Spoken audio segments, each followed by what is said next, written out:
नमस्कार। बीएसएन बिल्कुल सटीक न्यूज़ के एक और पॉडकास्ट में आपका स्वागत है। हम समय समय पर कई टॉपिक्स पर, शहर की समस्याओं पर एक विशेष मेहमान के साथ चर्चा करते रहते हैं। आज के मेहमान हमारे साथ ये गुड़गांव के रहने वाले एक ऐसे व्यक्ति हैं जिन्होंने बहुत बारीकी से इस शहर को देखा है। पत्रकारिता का बहुत लंबा, लगभग 3 दशक से ऊपर का अनुभव है और साथ साथ बहुत बारीकी से हर समस्या और हर चीज़ पर पकड़ रखते हैं और बेबाक बोलते हैं। और ऐसी बेबाकी के साथ आज हम शहर की एक मुख्य प्रॉब्लम, हालांकि शहर में समस्याएं बहुत सारी हैं, हम मेन आज इनके साथ शुरू करेंगे कि शहर में सड़कों की हालात कैसी है। और उस हालात पे हमारे साथ आज मेहमान हैं जिनसे मैं रूबरू करा देता हूँ। अनिल आर्य जी, जिनसे कौन परिचित नहीं है इस शहर में, पूरे एनसीआर में या पूरे गुड़गांव डिस्ट्रिक्ट के आसपास के डिस्ट्रिक्ट्स में भी अनिल आर्य को लोग भली भांति जानते हैं और ये भी जानते हैं कि वो बेबाक बोलते हैं। उनकी सेहत पे कोई फर्क नहीं पड़ता कि किस समस्या पर कैसा, और बिल्कुल सच्चाई के साथ निष्पक्ष रूप से अपनी बात रखते हैं। तो अनिल आर्य जी, आपका स्वागत है। थैंक यू प्रदीप जी, आपने हमारे स्टूडियो में। और जैसा कि मैंने इंट्रो में बता ही दिया है कि आज हम किस चीज़ पे चर्चा करने जा रहे हैं, शहर की सड़कों की हालत के बारे में आपका क्या कहना है? हमने बचपन में एक कहावत सुनी थी कि खंडर कौन से हैं। मुझे तो लगता है कि शहर में बहुत सी सड़कें ऐसी हैं जो ऐतिहासिक इमारतों के खंडर जैसे लगती हैं, जिनका पुरातत्व विभाग भी देखभाल नहीं करता। और बड़ा दुर्भाग्यपूर्ण स्थिति ये है कि शहर की सड़कें हों, पानी की समस्या हो, कूड़े की समस्या हो, ट्रैफिक जाम की समस्या हो, पर्यावरण की समस्या हो, इन तमाम समस्याओं को लेकर ना तो शहर के लोग, ना शहर के वो चुने हुए लोग, ना ही शासन प्रशासन के लोग उतनी गंभीरता कभी नहीं दिखाते जितनी गंभीरता होनी चाहिए। और विशेषकर तब जब गुड़गांव को एक ग्लोबल सिटी कहा जाता है, वो गुड़गांव जो विश्व भर में एक अलग पहचान रखता है। इसके बावजूद अगर गुड़गांव की समस्याएं ऐसी हैं तो फिर मुझे लगता है कि जो अब पीछे कुछ दिनों में आपने काम देखा था, उसके लिए अगर प्राइम मिनिस्टर ऑफिस से दखल हो तभी कुछ काम होगा, तो ये बड़ी दुर्भाग्यपूर्ण। हाँ, अनिल जी बिल्कुल ठीक कह रहे थे। खासकर ये समस्याएं उस वक्त विकराल हो जाती हैं जब आप साइबर सिटी, मिलेनियम सिटी या वर्ल्ड क्लास सिटी की बात करते हैं, और तब ये समस्याएं बिल्कुल मखमल में टाट के पैबंद की तरह हो जाती हैं। और मैं जानना चाहूँगा कि क्या इसके लिए हम सरकार और प्रशासन को ही दोषी मानते हैं या कुछ और चीज़ें भी हैं? नहीं प्रदीप जी, मैं जैसे कहा ना कि मुझे लगता है कि शासन प्रशासन कोई भी हो, चाहे सरकार भाजपा की हो, चाहे कांग्रेस की हो, चाहे इनेलो की थी या कोई और आ जाए, वो अपने स्पीड से अपने हिसाब से काम करते हैं। अपने अपने देखने का नजरिया होता है और काम करने का नजरिया होता है। गुड़गांव के साथ दुर्भाग्यपूर्ण स्थिति ये है कि यहाँ के लोग उतने लाउड नहीं है, उतने वोकल नहीं है जितना होना चाहिए। अपनी समस्याओं को लेकर उतने जुझारूपन नहीं दिखाते। मैं यही जानना चाहता हूं। दूसरी बात, हम उन समस्याओं के समाधान के प्रति भी सचेत नहीं है। ऐसा नहीं कि हम अपने प्रतिनिधियों के कपड़े पकड़े, कुर्ते पकड़े या शासन प्रशासन के पकड़े, हम खुद अपनी ओर से भी उन समस्याओं के समाधान के लिए कुछ नहीं करते। ये एक बहुत बड़ी समस्या है। हमारी जो सोच है, उस सोच में बदलाव जब तक नहीं होगा, तब तक चाहे नेता इस पार्टी का हो चाहे उस पार्टी का हो, नेता नेता होता है। अधिकारी इस पार्टी का हो चाहे इस सरकार का, दूसरा सरकार का हो, अधिकारी वहीं रहेगा। अधिकारियों को शहर से कोई मोह नहीं हो सकता। जब तक वो सीट पे है तब तक शहर से मोह है। क्योंकि आज जो डीसी है वो कल डीसी नहीं आना गुड़गांव का, आज जो एसडीएम है कल गुड़गांव का एसडीएम नहीं आना, आज जो कमिश्नर म्युनिसिपल है एमसीजी का है वो कल नहीं आना। तो यहाँ के लोग जब तक जागृत नहीं होंगे, सिविल सोसाइटी के लोग जागृत नहीं होंगे, वो प्रेशर ग्रुप बनाना पड़ेगा। नहीं बनेगा तो बड़ी दुर्भाग्यपूर्ण स्थिति है और वह स्थिति हो सकती है। खासकर पुराने गुड़गांव में, चाहे हम बसई रोड चले जाएं, हम पटौदी रोड चले जाएं, चाहे हम न्यू कॉलोनी से मदनपुरी वाला रोड है या रेलवे रोड चले जाएं, ये मुख्य तौर पर 5-6 सड़कें ऐसी हैं जो मुख्य मानी जाती हैं। सेक्टर के रोड्स की तो हालत किसी से छुपी नहीं है। इन मेन रोड को भी मेंटेन करने में क्यों बार बार एमसीजी फेल हो रहा है? देखिए, एमसीजी तो गुड़गांव में मुझे लगता है कि एक सफेद हाथी बन के रह गया है। दुनिया भर का बजट एमसीजी के पास है। हम 100 करोड़ रुपए फरीदाबाद नगर निगम को उधार दे सकते हैं। हमारे पास करोड़ों करोड़ों रुपए का बजट हमारे पास है, लेकिन एफडीज है हमारे पास। एफडीज हमारे पास है, रेवेन्यू हमारे पास खूब आता है, इसके बावजूद भी अगर काम नहीं हो रहे हैं तो मुझे ये लगता है कि बहुत बड़ी जो दिक्कत है वो है इच्छा शक्ति की और संकल्प की। आप देखिए पिछली बार जब सुभाष सुधा बतौर मिनिस्टर गुड़गांव आए थे जी। और उन्होंने सारे आरडब्ल्यूज को बुला के, अधिकारियों को बुला के बात की थी, तो वहाँ एक बड़ी इंटरेस्टिंग चीज हुई थी कि एक सीवर सफाई का टेंडर छूटना था।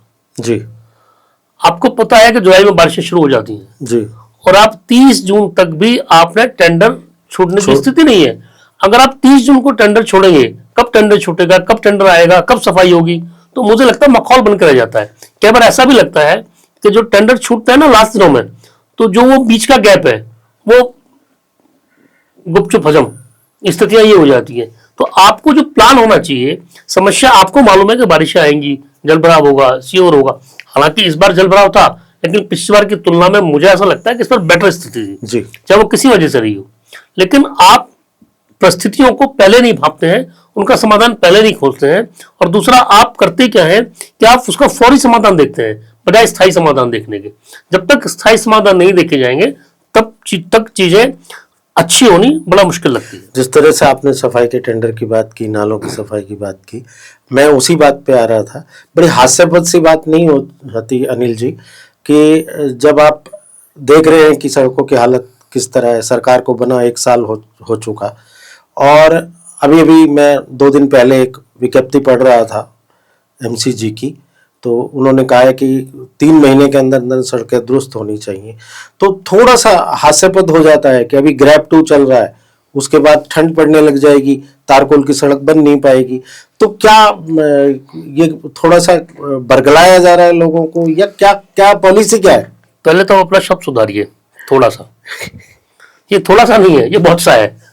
आप ये देखो, ग्रेप 2 लग गया, आप कंस्ट्रक्शन नहीं कर सकते जी। 3 महीने में सड़कें सुधारने की बात आज आप कर रहे हैं, जब अक्टूबर चल रहा है आपका।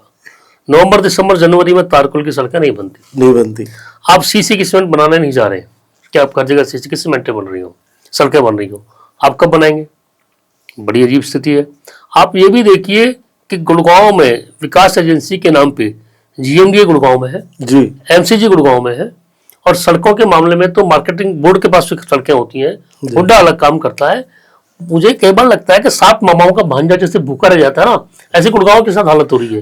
तमाम एजेंसीज, तमाम अधिकारी, और आप ये देखिए, चाहे वो 1992 में भजनलाल की सरकार थी, चाहे 2025 में नायब सैनिक की सरकार है, तमाम सरकारें हमने देखी हैं। जो चीफ मिनिस्टर्स होते हैं, जो सरकार होती है, उनका इंटरेस्ट गुड़गांव में होता है, और मैक्सिमम सब लोग यही होते हैं। हाँ, सब होते हैं। ऐसा मुझे लगता है हरियाणा में इससे बड़ा प्रोफाइल का शहर कोई नहीं है। और ये देखिए प्रदीप भाई कि आप हरियाणा का 56% रेवेन्यू देते हैं जी, आप हाईएस्ट पेड गुड़गांव है जी, इनकम टैक्स के मामले में, हर चीज के हर मामले में। चीज के मामले में। आपके पास जो रेवेन्यू आता है उसकी शेयरिंग एमसीजी के पास भी जाती है, जो रेवेन्यू आता है, बिल्कुल, लेकिन उतना खर्च नहीं हो रहा। मैं तो ये मांग करता हूँ, चाहे सड़कों की बात हो चाहे दूसरी बात हो, उतना नहीं, कितना और कहाँ खर्च हो रहा है? कहीं भी खर्च नहीं होता। खर्च होता है, ऐसा नहीं खर्च नहीं होता। देखो, ये भी मानना पड़ेगा कि अगर अफसर काम नहीं करेगा तो उनको फायदा भी नहीं मिलने वाला। काम तो होता है, कहाँ होता है? वही होता है जहां आप देख रहे हो, इससे अधिक कुछ नहीं होता। मैं तो एक बात और कहता हूं, मैंने पहले भी कहा है कि गुड़गांव में जब से एमसीजी बनी है, कम से कम तब से, जब से जीएमडी बना है, जी, तब से आज तक जो भी विकास कार्य हुए हैं, उन सब का एक फोरेंसिक जांच होनी चाहिए कि वो पैसा कहाँ आया, कहाँ गया, कितना हुआ। आप सड़कों की स्थिति देख लियो, अगर 6 इंच की सड़क पास हुई है, वो बन कितनी रही है। अगर आप कांग्रेस के लोग उठा के दिखा रहे हैं कि सड़कें ऐसी हैं, आप कांग्रेस को छोड़िए, इससे पहले जो पिछली बार काउंसिल थी, उसके जो पार्षद थे, लिखित कंप्लेंट की थी कि हमारे नाम से फर्जी साइन करके विकास कार्य के पैसे ठेकेदारों ने ले लिए। हुआ क्या? आप देखिए, पिछले टर्म में एक रोड थी, मार्केटिंग बोर्ड की रोड बनी, वो रोड बनी नहीं, टेंडर पास हो गया, सड़क पास हो गई, पैसे चले गए। आपका हुआ एक्शन को आपने एसडी डिमोट कर दिया, बाद में क्या हुआ? अगर इस दिन की हवाई खेल चलेंगे तो काम नहीं हो सकता। और आप ओल्ड गुड़गांव की बात जो कर रहे हैं, इन सड़कों का हाल तो हमेशा से बुरा है। देखिए अनिल जी, अभी आपने जिक्र किया जीएमडीए का, तो जीएमडीए का रोल क्या है शहर के डेवलपमेंट में? मेरे ख्याल से तो यक्ष प्रश्न है, आज तक कोई समझ भी नहीं पाया कि जीएमडीए का रोल क्या है, वो क्या काम करते हैं। और जीएमडीए मैं कहीं बैठा था तो प्रबुद्ध व्यक्ति का कहना था कि जीएमडीए एक समूह है रिटायर्ड लोगों का, जो रिटायर्ड पर्सन है, जो उसमें आज भी आश्रम बन गया वो। आश्रम तो निसंदेह इसमें ये पूरी प्रक्रिया में शहर का विकास कहीं कौन हो चुका है। तो मेरे ख्याल से अनिल जी आप बताएंगे कि आखिर अब किया क्या जा सकता है, क्योंकि शहर हमारा है, विकास एक सतत प्रक्रिया है, तो आखिर किया क्या जा सकता है। प्रॉपर्टी खरीदनी हो या करना हो फ्यूचर के लिए सिक्योर इन्वेस्टमेंट, हम हैं आपके साथ। प्लॉट, फ्लैट और लग्जरी अपार्टमेंट सब कुछ मिलेगा हमारे पास। फ्यूचर प्रॉपर्टीज, परिवार का भरोसा और इन्वेस्टर्स की पहली पसंद। आपके अपने वस्त्रम शोरूम में आपका स्वागत है। यहाँ आपको मिलेगा शादी के लिए बेहतरीन कलेक्शन, चाहे वो पुरुषों के लिए हो या महिलाओं के लिए। पारंपरिक प्रतिधान से लेकर मॉडर्न डिजाइन्स तक हमारे पास है एक शानदार रेंज जो हर खास मौके को और भी खास बनाए। और साथ ही आपको मिलेगी फ्री कस्टमाइज्ड टेलरिंग सर्विस, ताकि आपका हर आउटफिट आपकी परफेक्ट फिट में हो। तो इंतजार कैसा, आइए और अपनी शादी के सपनों को हकीकत में बदलें हमारे साथ, सिर्फ वस्त्रम पर। देखिए, विकास भी सतत प्रक्रिया है और समस्याएं भी सतत रहेंगी। और ये आपने एक शब्द कहा ना, शहर हमारा है, बस यही संकट है। जिस दिन हम लोग ये मान लें कि शहर हमारा है, चाहे वो पार्षद हो, चाहे नेता हो, चाहे यहाँ के रहने वाले लोग हों, ये शहर प्रवासियों का शहर बन के रह गया। और प्रवासी किसी भी शहर के, किसी भी देश के विकास में एक भूमिका होती है जो काम करना चाहिए। यहाँ जो लोग आके रह रहे हैं, जो बस रहे हैं, उनका भी जुड़ाव शहर से उतना ही होना चाहिए जितने पुराने जो लोग रह रहे हैं उनका है जी। पहली बात। दूसरी बात, मुझे लगता है कि ये शहर बिल्डर्स का शहर भी बन गया है। बड़े बड़े बिल्डर्स यहाँ पर हैं।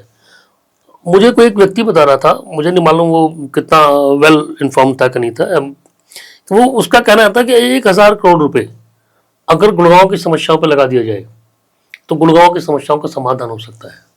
और 1000 करोड़ रुपए गुड़गांव में जितनी कंपनीज काम कर रही हैं उनके CSR फंड से पैसा आ सकता है।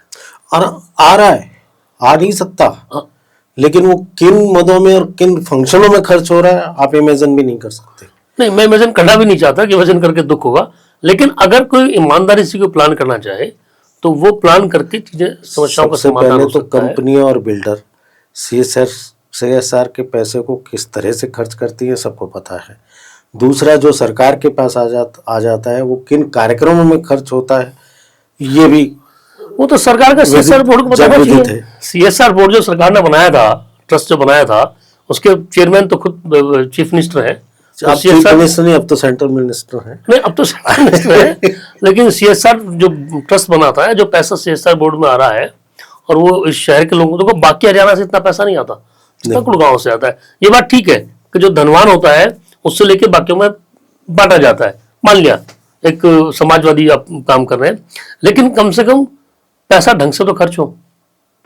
सड़कों की स्थितियां यही रहेंगी तो पोल्यूशन भी होगा, सड़कों की स्थितियां यही रहेंगी तो लोग दुखी भी होंगे, गंदगी फैलेगी ना। आप समस्याओं पे ध्यान दे रहे हैं, चाहे वो सड़क की हो, चाहे सफाई की हो, चाहे सीवर की हो। ये बात बिल्कुल ठीक है, जल भराव पहले से कम हुआ। ये बात बिल्कुल ठीक है कि पिछले 1 साल में कुछ बदलाव है, लेकिन वो बदलाव ऊंट के मुंह में जी रहा है, इससे अधिक कुछ नहीं। अनिल आर्य जी, क्या आपको नहीं लगता कि हम हर मुद्दे पर जग हंसाई कराते हैं और थोड़े दिन बाद भूल जाते हैं? हमें तो शायद जो जिस तरह से ट्रोल होता है ये शहर समस्याओं को लेकर, उनसे भी सीख नहीं मिलती। तो आखिर इन समस्याओं का समाधान कैसे हो, थोड़ा सा कुछ आप इस पे प्रकाश डालिए। देखिए प्रदीप भाई, मैं जो बात फिर वो कहना चाहता हूँ, समस्याओं का समाधान तभी होगा जब हम खुद जिम्मेदार बनेंगे। इस शहर के लोग, इस शहर के नागरिक, इस शहर के जनप्रतिनिधि, उनको अपना कर्तव्य, अपना उत्तरदायित्व मान के काम करना पड़ेगा। आप अधिकार तो मांगते हैं पर अपना उत्तरदायित्व और कर्तव्य स्वीकारने को तैयार नहीं होते। आप कूड़े की बात करते हैं कि कूड़ा सड़कों पर कौन डालता है? हम ही डालते हैं। बिल्कुल, हम घर से बाहर भी कूड़ा डाल देते हैं। हम बिल्कुल डालते हैं। हम बिल्कुल कोसते हैं, MCG को कोसते हैं, सब कोसते नहीं, मतलब आदत खराब है, थैली बांधी हवा में उछाल दी। वही है, हम ट्रैफिक जाम की बात करते हैं, रूल कौन तोड़ता है? हम ही तोड़ते हैं। तो ये एक प्रयास सब तरफ से होना चाहिए। ऐसी योजनाएं बनाए कि जो जिनका इफेक्ट लंबा हो। 5 साल की योजना ना बने, आप उसको 25 साल 30 साल की योजना बना के काम करें। अनिल जी, आज हम जो समस्या लेके बैठे हैं वो सड़क की है, उसमें लोगों का, शायद सड़क को बनाने में लोगों का योगदान बहुत कम है, वो प्रशासन और सरकार नहीं, जब सड़कें बनती हैं उस बनते वक्त हमने चौकस निगाहें क्यों नहीं रखी? वो जब सड़कें बनाई जाती हैं वो उस हम वक्त प्रतिनिधि भी चुनते हैं, इसीलिए चुनते हैं। नहीं, आरडब्ल्यूएस भी तो है, आरडब्ल्यूएस भी है, हर मोहल्ले का एक बना हुआ है। बिल्कुल। आरडब्ल्यू के चुनाव होंगे, दुनिया भर की चीजें हो जाएंगी, बिल्कुल लेकिन जब आपके वहाँ विकास कार्य हो रहा है, सड़कें बन रही है, उस सड़कें वक्त क्या आपको टेंडर पास हुआ, क्या ठेकेदार काम उन कर रहा है? लोगों की रुचि सिर्फ लास्ट में साइन करने में होती है, जिस साइन के तहत ठेकेदार को पेमेंट होनी है, बस। पर हमको सवाल नहीं उठाने चाहिए। अगर हम सिर्फ साइन करने पे डिपेंड रहते हैं, इसी पर निर्भर है कि साइन करेंगे और काम हो जाएगा, तो हमको आपको सवाल क्या नहीं लगता उठाना है कि अब क्या होना चाहिए जिससे एजेंसीज पे दबाव पड़े और हमारी जिस चीज को हम लेकर बैठे हैं, हमारी सड़क जैसी समस्या का निवारण हो सके? देखो प्रदीप भाई, मुझे कहीं ना कहीं लगता है कि हमारे शहर का मीडिया भी कमजोर हुआ है। जी, हमारे मीडिया को और वोकल और लाउड होना पड़ेगा, हमारे आरडब्ल्यूएस को और वोकल होना पड़ेगा।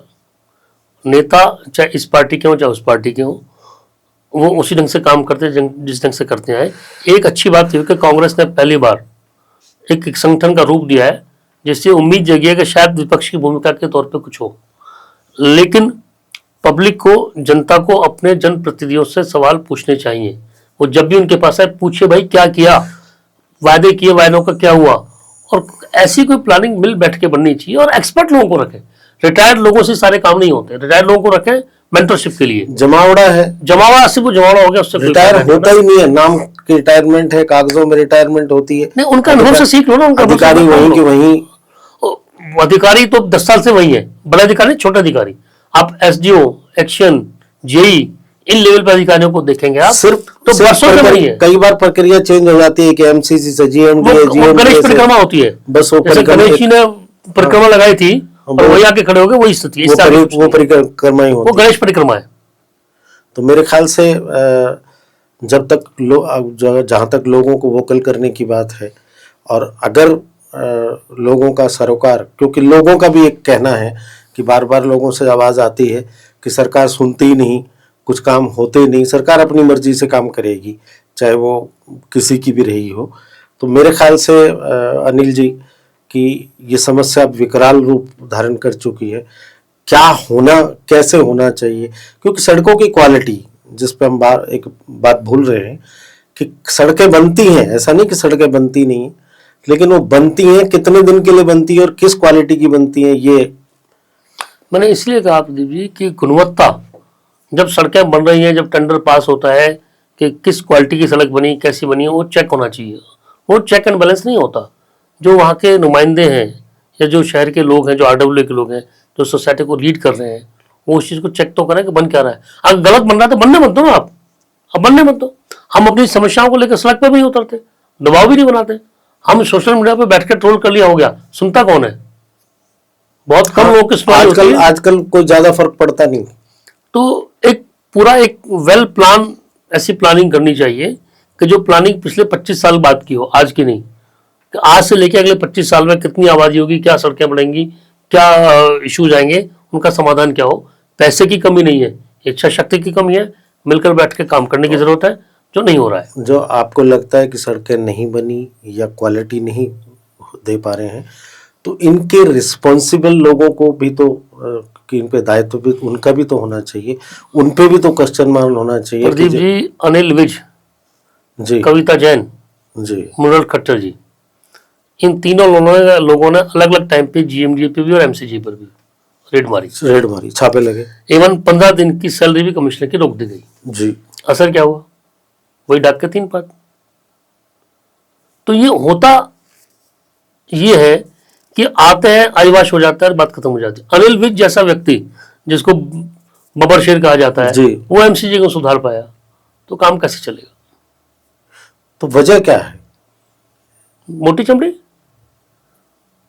खाली मोटी चमड़ी नहीं, कुछ और वजह भी तो हो सकती है। ऐसी लाभकारी सीट भी तो हो सकती है। किसकी? जो लोग बैठे हुए हैं, जो हिलना नहीं चाहते, वो तो कहने की जरूरत ही नहीं है जी। देखो, जितनी विकास एजेंसी है, चाहे वो हुड्डा है, जब तो एचएसवीपी हो गया, आपको एचएसवीपी में तो हालत ये है आज भी कि वहाँ तो हर फाइल मूव करने के पैसे हैं। आप एचएसवीपी चले जाइए, आप टाउन एंड प्लानिंग चले जाइए, आप जीएमडी चले जाइए, आप एमसीजी चले जाइए, कोई भी सरकारी विभाग, हर चीज की फाइल के पैसे फिक्स है।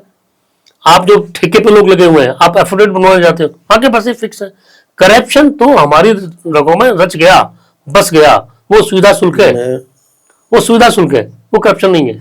और जो गुड़गांव के पोस्ट पे आते हैं ना, आप कभी निकाल के देखिएगा कि जो गुड़गांव के एक्शंस हैं, एसजीओज हैं, जो खासकर इंजीनियरिंग विंग के लोग हैं, उनकी आप चेकिंग करा लीजिए कि उनके पास कहाँ का कितना माल लगा हुआ है, कहाँ से धन आया इतना, कहाँ से प्रॉपर्टी आई इतनी। और घूम फिर मुझे तो यहाँ तक जानकारी है कि एक एक्शन ऐसा है, नाम मैं नहीं लूंगा उसका, उस एक्शन की पोस्टिंग थी पटौदी पिछले सरकार में, और उसके बाद इलेक्ट्रिकल विभाग का चार्ज था गुड़गांव का भी, पटौदी का भी, फरुखनगर का भी, मेवात का भी, सोना का भी, सारे चार्ज उसी के थे। इलेक्ट्रिकल हरफनमौला इलेक्ट्रिकल चार्ज, और उसके अपने परिवार के किसी व्यक्ति के नाम से या किसी जानकार के नाम से इलेक्ट्रिकल कंपनी है जिसको टेंडर मिला। मतलब वो कहां से हो गया? खेल गुड़गांव जैसे शहर में सिर्फ खेल है, खेल चलते हैं, पूरा खेल है। और आप उठा के देख लो, जितने एक्शन बैठे हैं, जितने अब तक लोग आए, इनका कोई ना कोई पीछे खड़ा पाएगा। पीछे आप देखो ना, जब एक बड़ा सैंडी वेस्ट का जब टेंडर छूटा था गुड़गांव का, जब भी बड़े सवाल उठे थे कि कहाँ किसने किस रिश्तेदार को मिल गया, तो ऐसे बहुत से सवाल हैं और उनको जवाब सबको मालूम है। लेकिन जब तक आप कार्रवाई नहीं करेंगे, सरकार कार्रवाई करती नहीं। अब देखो ना, ये आप ताजा जो मसला है एडीजीपी वाला और एसआई वाला मसले का, क्या उन्होंने बना के उसको चक्करगन्नी करके जली बना दिया, क्या रंग रूप और क्या नया बना दिया, नया रंग दे दिया। सरकार जो चाहे कर लेती है, सरकार करना चाहेगी करेगी। मैं तो ये उम्मीद करता हूं कि इस वक्त जो हमारे पास सिटिंग एमएलए और जो मिनिस्टर्स हैं, उनको बड़ा एक्टिव होना पड़ेगा। नरवीर सिंह ने तेवर दिखाए थे शुरू में जब आए थे, मुझे लगता है उन तेवरों के फिर दोबारा असर होता है उनको, वो कंप्रोमाइज करने वाले नहीं है, पर वो तेवर दोबारा दिखाने पड़ेंगे। तेवरों के रंग क्या होते हैं, हाँ, लेकिन मुझे लगता है कि काम करना चाहिए। मेरे को अनिल जी एक वाक्य याद आ रहा है, मैं एक इसमें बीच में एक बात और जोड़ दूं। जी। एक ना भतीजा रात बहुत चर्चित है आजकल, पिछली सरकार में भी, सरकार में भी। वो कौन कौन भतीजे हैं जो एमसीजी में घूमते हैं, एमसीजी के ठेकों में घूमते हैं, उनकी जांच जरूर होनी चाहिए। किन के भतीजे हैं, कहाँ के भतीजे, क्या क्या हो रहा है उनमें। अब पिछली बार तो जो गंदगी, जो कूड़े के ठेके थे, उसमें कोई पत्रकार भी शामिल था, वाह, बाहर का कहीं का, जिसके नाम से ठेके छूटे, जिसका पर मानेसर जो कमिश्नर था, उसको विवाद हुआ, लेटर लिखा, बहुत कुछ हुआ था। तो ये जो प्रभावशाली जो नेक्सस बना हुआ है, इस नेक्सस में कौन कौन कहां से फिट हो रहे हैं, इन सबको देखना जरूर चाहिए। नहीं, एक चीज और अनिल जी मेरे को याद आ रही है कि एमसीजी के एक बड़े अधिकारी ने नई पोस्टिंग ली और उन्होंने एक प्रेस कॉन्फ्रेंस की। तो उस प्रेस कॉन्फ्रेंस में उन्होंने बताया कि मेरा फला अधिकारी इतने % कमीशन लेता है, फला इतने लेता है, फला इतने लेता है। जब उनसे एक सवाल पूछा गया कि आपको सब कुछ मालूम है और फिर भी आप रोक नहीं रहे हैं, तो या तो आप सक्षम नहीं हैं या आप रोकना नहीं चाहते। तो हालत देखने लायक थी और वो भड़क गए और उन्होंने एक अलग सा व्यवहार शुरू कर दिया। तो आप किसी को ये, यानी कि सबको पता है, सारे अधिकारियों को पता है, लेकिन आप सवाल नहीं खड़े कर सकते। देखो, आप अंधे को अंधा कहोगे दिक्कत तो होगी, सूरदास को तो काम चल जाएगा। अब आप सीधा सीधा ब्लंटली उससे बात करोगे, पता सबको है कहाँ क्या हो रहा है, कहानी सबको मालूम है, स्थितियां वही है। आप एक बार जितने भी अभी तक अधिकारी काम करके गए गुड़गांव में, जब से एमसीजी जीएमडी जी, उन सबकी संपत्तियों की जांच कराइए। मैं बार बार कहता हूं कि आप विकास कार्यों की फॉरेंसिक ऑडिट कराइए। जब फॉरेंसिक ऑडिट आप कराओगे ना, आपको पता चल जाएगा कहाँ कहाँ घपले हुए हैं, कितना पैसा आया, कहाँ गया, कितने का टेंडर छूटा और कितने का टेंडर नहीं छूटा। तो आज हमने शहर की सड़कों पर एक विस्तृत, सड़कों पे जो आपने बात GRP2 वाली बात की थी, मैंने की बात की थी, बीच में बात छूट गई, हम दूसरी चीजों में घुस गए। अब सीरियसनेस इससे से आप देख लीजिए कि जब ठंड आ रही है और ठंड में तारकुल की सड़कें नहीं बन सकती, GRP2 लग गया है, मौसम और खराब होगा, उस स्थिति में आप सड़कें, कौन सी सड़कें बनाएंगे, कहाँ की सड़कें बनेंगे, 3 महीने में ठीक हो जाएंगी। एक बात। दूसरी बात, ये बताना चाहिए एमसीजी को, क्या आप सीमेंटेड सड़कें बना रहे हैं या आप तारकोल की सड़कें बना रहे हैं? तारकोल की बन नहीं सकती, सीमेंटेड सड़कें भी सूखेंगी कब? बहुत लेंथी प्रोसेस है। तो हाँ, उनके टेंडर प्रक्रिया से लेकर बनने तक का बहुत लेंथी प्रोसेस है। आप सिर्फ लोगों को खुश कर देते हैं क्या रहा है, और हर साल टेंडर छूटते हैं, हर साल काम होता है। हर साल अधिकारी दावा करते हैं कि 15 दिन में, मुख्यमंत्री 15 अक्टूबर तक सड़कें बनाने का दावा करके गए थे और वो जब बात मुख्यमंत्री की भी नहीं रही हो तो फिर और किसकी रहेगी। और आज हमने अनिल आर्य जी से, जो कि शहर की समस्याओं को बहुत बारीकी से जानते हैं, गुड़गांव शहर की सड़कों पर चर्चा की और बहुत सारे राज भी खोले कि आखिर सड़कें क्यों नहीं बनती और बनती हैं तो क्यों टूट जाती हैं। इससे अगले एपिसोड में शहर की अगली समस्या को लेकर फिर हाजिर होंगे। आज के लिए बस इतना ही। धन्यवाद। अनिल जी, आपका भी धन्यवाद। Thank you. और दर्शकों, आपका भी धन्यवाद।